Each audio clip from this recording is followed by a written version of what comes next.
So welcome, we're super glad you're here. I'm John Schmeeding. I'm Tammy Tucker, and that's my real name. Oh, yeah. This so sounds like a country singer's name. So we'll have lots of things to share and hear lots from you as we go along. Maybe it makes sense to start with some quick introductions. What's your name? If you've been at one of the others in this series of workshops, what's something you found valuable? And if you haven't been here at one of the others of this series of workshops, what do you hope you will find valuable? What are you doing? What would you like to get out of it? Hey, Janice. Hey. Glad to see you. That's Janice. Who would like to start? Oh, sorry. All right, thank you. My name is Sarah Fisher. This is my first time at this meeting and came from the Gloucester area. I'm just excited to make some connections with other humans. I've enjoyed reading things online and joining groups like that, but it's hard to, yes. Yeah. Which way are we going? Okay. Joan Canassi, I'm from Athens. I got an invitation from John, so I thought it would be interesting. I read a lot about these things and I feel very informed. But sometimes it's good to have conversations with others because sometimes your direction is going one way and then conversation gives you the opportunity to see more than you were aware of on your own. So that's kind of why I think. Great. I'm Deb Phillips. I live out near Albany and I work with Rural Action. And I think we are in a time of great crisis, and I think that all of these things are connected, and it is overwhelming to contemplate how we respond. So being with other folks who are thinking about the ways that all of these issues are intertwined is important. Great. I'm Chris Stepp. I live here in Athens, and the same as you three said, all those same reasons. Also, I'm a teacher. I teach 5th grade, and I'm a mother, and I think a lot about how to have discussions about this sort of thing with children and the next generation. That's one thing on my mind. Great. I'm Robert Caldwell. I'm here from Columbus, Ohio. And I have not been to one of these before, but as a trainer, educator about the race issues, I've been in thousands. Yeah. Like this. The title intrigued me, and you have to forward the email from you. Yeah. I said, I'll go to that. Great. I'm Catherine Hervis. I'm from Columbus. Part of what brought me here is Tammy and John. But also I'm interested in what we might carry back home with us as we think about our community and engaging people in our community. Great. Christine Hughes, and I've been to one of these meetings, and this conversation is pretty new to me. Definitely been focused on just climate, so it's been very moving and eye-opening to connect with real people and hear direct stories, and feel like I can try to have more of these conversations with the people that I'm seeing every day. Great. I'm Janice Wright. I'm from Athens. I'm originally from Cleveland, so that's the reason why I say that. This is, I know. This is my second one. Part of my reason for being here is because it's nice to talk to people face to face versus expressing things on Facebook. So that's the reason why I'm here. Great. My name is Elizabeth Weston Barker, and I have lived in Athens this time since 1963. I have a granddaughter who works for Rural Action, And this is the first time I've been to one of these, which I'm not sure why. Because I don't talk to, give talks or teach people or do much of anything. I just thought it sounded interesting. I thought it would go. That works. I'm Debbie Schmeeding. I've been to a couple of offerings. And what I remember from them is, and anybody who's ever set foot in Athens will realize that there are any number of restaurants where you can eat in Athens and walk out thinking, oh, this does really good for myself. And that's how I felt when I left the Actual supper tonight was sort of This will hopefully be more nourishing. That's right. I'm Doug Debrick. This is the first time I've been to one of these. I don't remember how I got. I think you might have sent me something. Do that from time to time. So, but I was interested in the topic too, and wanted to see what kind of information I could get. Maybe make some connections. Great. Great. Hello. Welcome. Sorry. You're good. You're good. What's your name? And if you've been here before, what did you find valuable about it? My name's Lorraine McCosker. I've not been here before. I think Christine alerted me to this. Yeah. And, What would you love to have happen here for you? I have no idea. I guess I need more and more insight all the time. This week has been a really interesting week with what's happened in Washington, and it just, it's all the same. It's all this circular motion. Yeah. It's really interesting. Thank you. Excuse So me. we'll, yes. I don't know how hard this is for people, and I don't like to think I'm losing my hearing, but I'm having trouble hearing the softly spoken people. Yeah, there's a buzz from the system, Yeah. so we Yeah. should shout at each other. Thank you. In a kindly way, but. So we'll tell you a little more about us. I should mention to you that there's a crew here from the government channel, and they're going to film the first 15 or 20 minutes, mostly as Tammy and I are sharing a few things. And as we break into pairs and small groups, they will not be filming. So. Yeah, what do you want to say about you? Well, let's see. Tammy Tucker, originally from Cleveland. Been in Athens about a year, working at the university.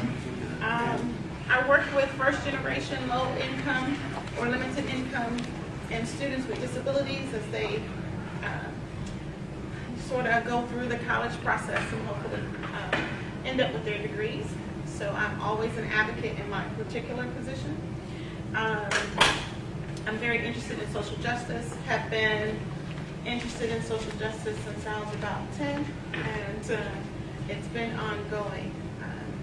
I'm here in Athens sharing with this group because the conversations about racism, about all the isms need to happen with regular people. And that conversation also has to include everyone at the table. So for my little piece, that's why I'm here. And I think what I've gotten out of all 4 sessions, this is like the 4th session, is the incredible resiliency of people coming, sharing, learning, and bringing more people. So that's what I've got. Yeah, thanks. Yes, I'm John.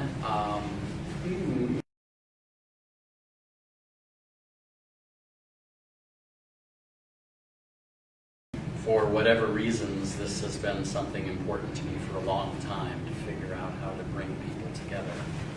And I more recently have become understanding more about the deep connections between racism and other forms of oppression and the mess that we're in around climate.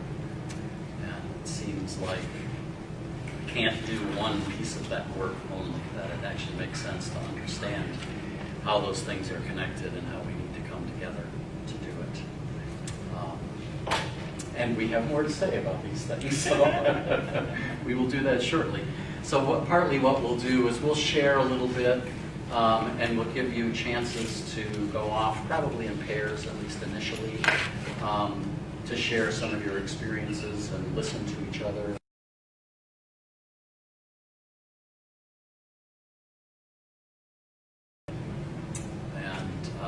This would be the perfect time to introduce David and Rose, however. Sorry, we had another appointment. Oh, no, you're doing great. We're delighted you're here. And a couple of people told me, in fact, that they might make it a little late, so we'll just keep welcoming people. So, David. John. What's your name? David Butcher. Athens County. And if you've been here before, and I know you have, what did you find valuable about it?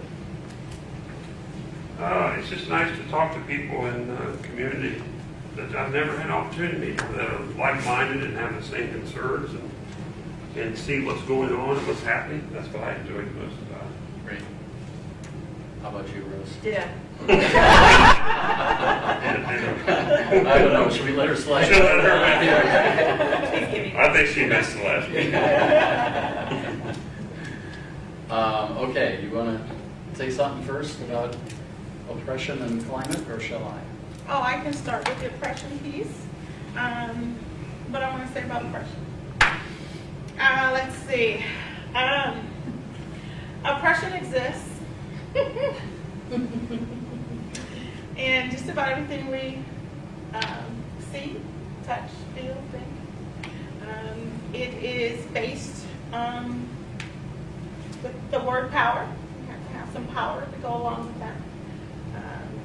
Educational, we talk about Pablo Freire and his theory on power of oppression. So it's connected to power and the uneven distribution of that power and how it plays out within groups who don't have that power. So when we define racism, we say it's prejudice plus power. When we look at oppression, we're really looking at how that power plays out in the myriad of ways that we talk about when we talk about sexism or classism, or it's the root of the isms. So, and Tammy looked this way, hoping that I would have something up here. That isn't up here. This thing isn't quite cooperating, but I'll see if I can get it up while you keep talking. But oppression is the isms, not specifically just racism, but how that power plays out across the spectrum of isms. And lately that has been more of the rhetoric, not just specifically racism, but how does it play out amongst oppression in all other areas. So we're talking about oppression today and sort of focusing on that. We're going to look at how we're all connected, unfortunately, by that oppression and how that oppression can not separate us, but actually pull us a little closer together. Great. So here's this lovely list of some of the ways that people are oppressed and some of the places we need to fight for liberation. I know it's a little small, so we'll read it.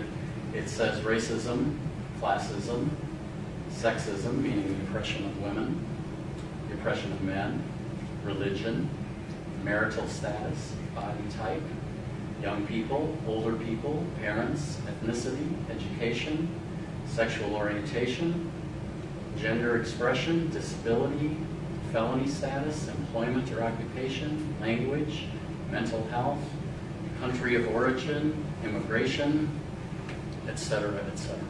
If I've missed one of your favorites, feel free to add. We'll change disability to ableism. Thank you.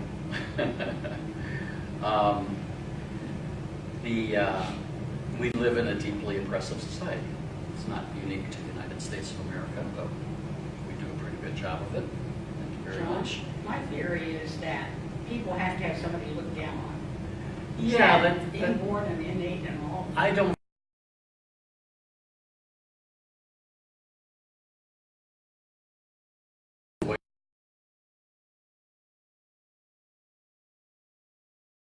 We may lash out, and Well, I have a grandfather who was a coal miner in Athens County. Yeah. And he seemed to, I think his class looked down on whoever they could find, like Yeah. black people, there weren't very many. yeah. But people were different enough, that he could say, I'm better than that. Yeah, yeah. It's unfortunately the way that oppression has worked is that people who've been hurt may lash out to hurt others. You go home and you're having a bad day and you might kick the dog, because you're just, that's part of the way. But I don't think it's innate that we look down on others. I've just been around so many young people and seeing them not do that until they've really been hurt themselves. And part of the reason we were doing these workshops is there is this crisis, in case you haven't noticed. Odd things are happening with the climate of this planet. The general consensus seems to be that we have 10 or 12 years to do something dramatic about how we relate to production and use of energy. And historically, the extraction of resources of the Industrial Revolution developed hand in hand with racism and oppression. Racism was the excuse to exploit people, and at the same time we were using those people to exploit the land. Actually, we keep trying to think about one thing without the others. Let's just talk about this. And they're all so deeply interconnected that we can't do it. And part of the difficulty we've had we've made some progress, but part of the difficulty we've had in not making more progress is we have remained divided. And if we're going to end racism, if we're going to end sexism, if we're going to do something about climate change, that has to end. We have to figure out whatever artificial barriers have been erected between us. We have to figure out how to become real friends. So, yeah, I think that's the thing I wanted to say to start with. Yeah. I think it's really important to relate it to our economic system. Absolutely. And how it's all really tied together. Yeah. Absolutely. And there are so many crucial pieces of this, and more of them will come out. And rather than give a lecture for a week, we're not going to. But the economic system, and one of the things that people do when they're hurting and feeling scared because of the ways they have felt oppressed is they feel desperate for survival, and patterns of greed develop. And we have an economic system that's based on greed, and it doesn't work very well. It's another ism. Hmm? It's another ism. Yeah, Capitalism. Yeah, Absolutely. yeah. And the need for greed is not innate either. But when people are hurting, that's what we desperately turn to.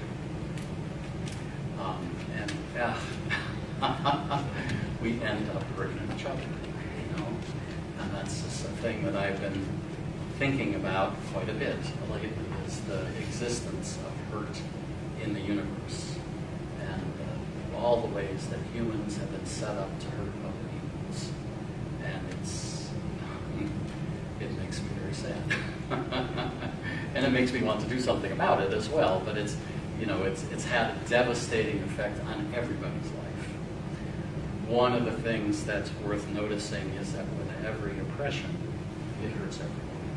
It hurts everyone, and it separates us, it isolates us.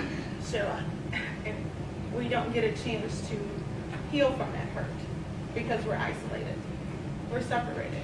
We're not coming to events like this or gatherings like this where we can talk about how we each are hurt by those isms.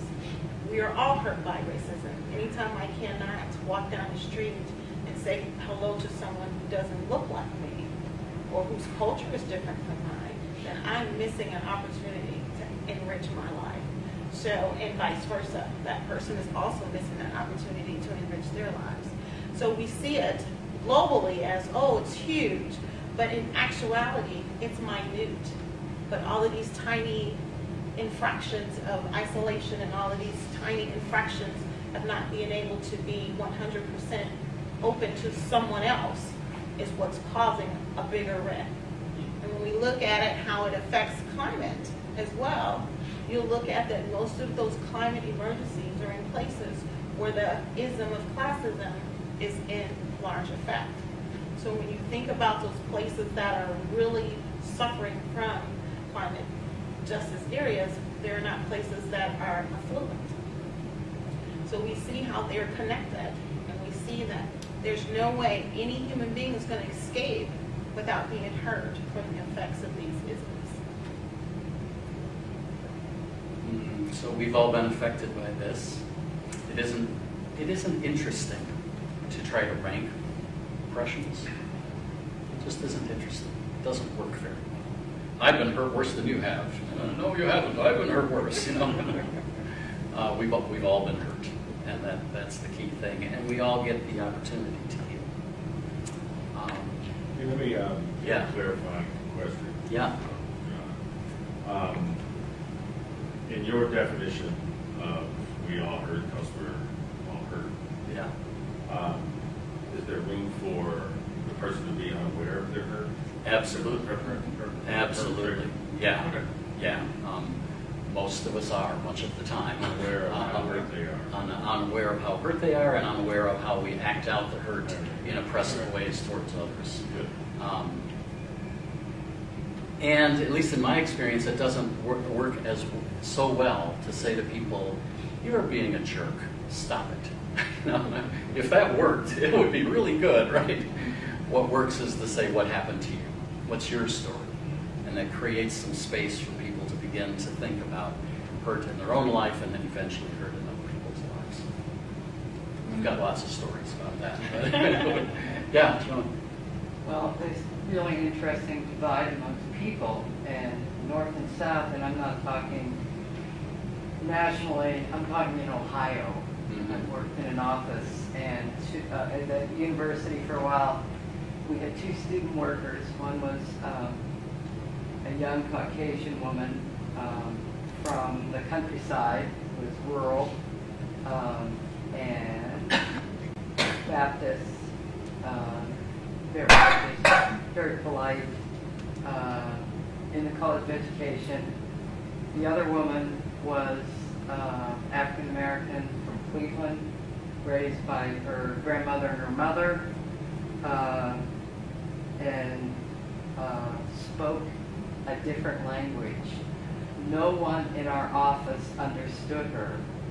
They thought she was being aggressive. But I'm from Youngstown, and she wasn't being aggressive. And I had to try and explain to people in the office that this is how people talk up north, and they don't talk like people do down south. And I probably converted a few people not to be so antagonistic towards this young woman, the African American woman. But it's a process of trying to explain to people how people are different, how people come from different environments, right in your own state, and you have to be willing to sit down and talk to them and figure out who they are. Yeah, absolutely. That was a very difficult thing for me to do with these other people. I didn't have trouble with either one of these young women. Yeah. Because I lived in Appalachia, I lived in northeastern Ohio, but people's worlds are so small, right? I mean, we're really fortunate to some extent here in Athens that there is, if you're willing to participate, in a large international community that's here.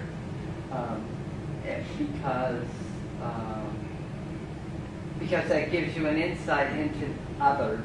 Yeah. And a lot of people stay very small and very isolated in their churches, in their communities, in their potlucks. Yeah. Joan, were you able to persuade most of the people to open up to the other ones? The boss, yes. I finally convinced her that you should not take this young woman so seriously, that the language was the language, right? But this young woman and I also became really close friends. I was able to help her out on a few things, and she was really brilliant. She was able to get the first paid internship at the Gap from the College of Business. Great. So, Great. I'm glad she had an ally.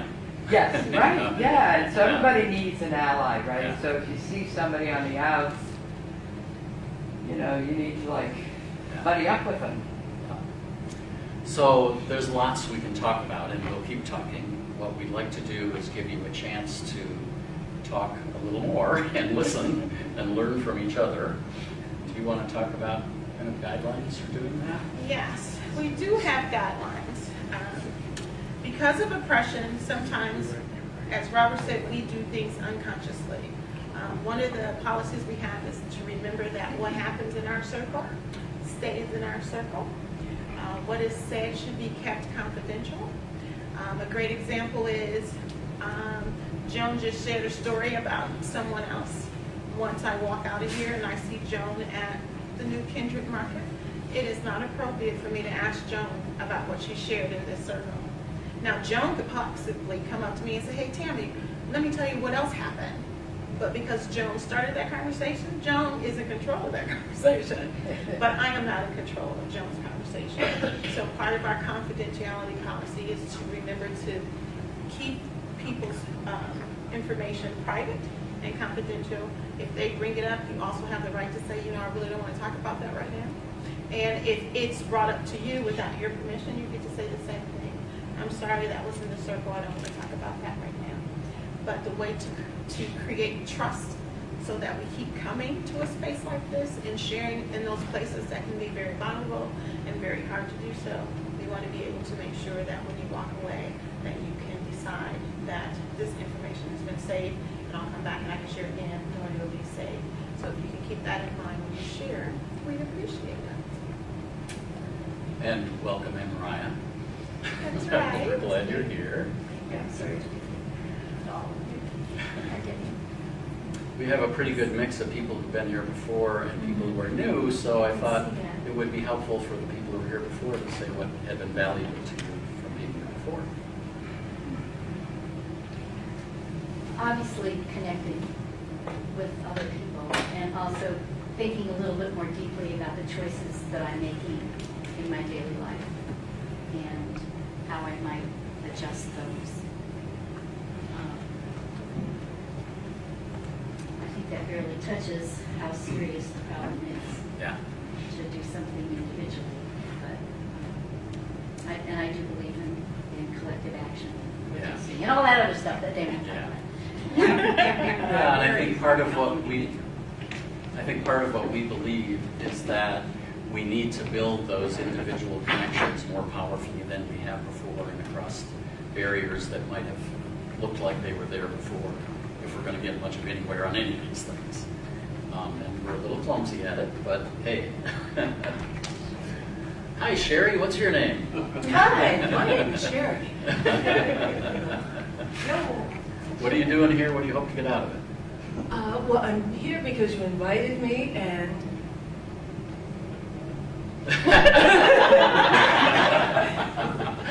so you hope to learn what it is we're doing. Yes. We're talking about oppression and the climate emergency. oh yes, Yeah. okay, absolutely. Yes. Because I feel that it's important as people of color, Black people, that we engage with the environment because it impacts us first negatively, and it's not something that we always talk about. Yeah. Hopefully, Yeah. you know, Yeah. I can do my part. I can do Yeah. my part. Yeah. I mean, and I have been conditioned to believe that as a white man, I can just go do it by myself. Isn't that foolish? Does anyone want to raise an objection to that point of view? We need to build these connections. We need the minds of everybody. We need the minds of indigenous people and native people who actually have lived a different relationship with the land in many cases. We obviously need all the thinking and power of people of the global majority, people of color. And we need white folks. Yeah.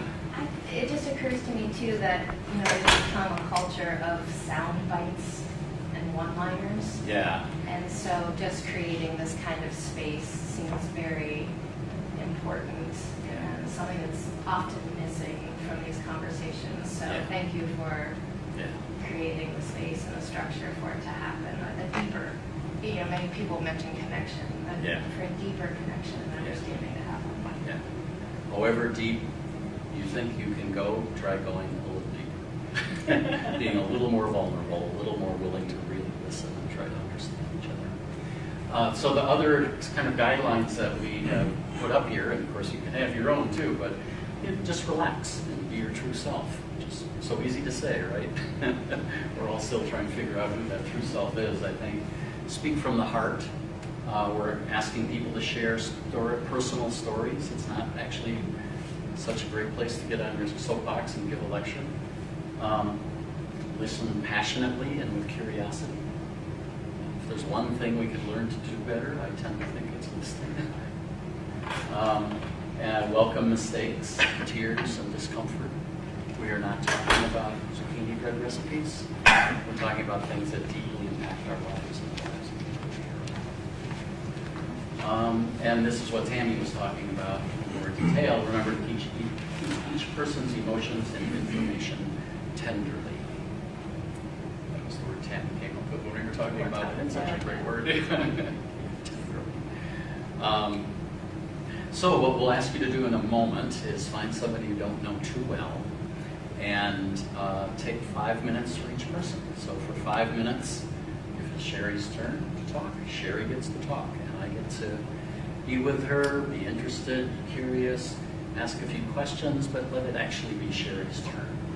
Not a good time to say, oh, that reminds me of the time in 1957 when I was, now suddenly I've stolen her time and I am not giving her my attention the same way. And after 5 minutes, Sherry will jump up and down or something, and Sherry will kind of finish what she's in the middle of, and then we'll switch, and Sherry will listen to the other person for 5 minutes. Make some sense? The one extra thing I'll throw in, because we're talking about oppression and racism and climate, that for people of the global majority, people of color in this space, if you would prefer to be talking with other people of color, just say so. We're not assuming you will, but if you would prefer that, just say so. White person might say, oh, I'd love to talk with you. And you get to say, well, maybe next time. Does that make sense? Yeah. So, find someone, and we can do a little musical chairs and move around the room. If they do this,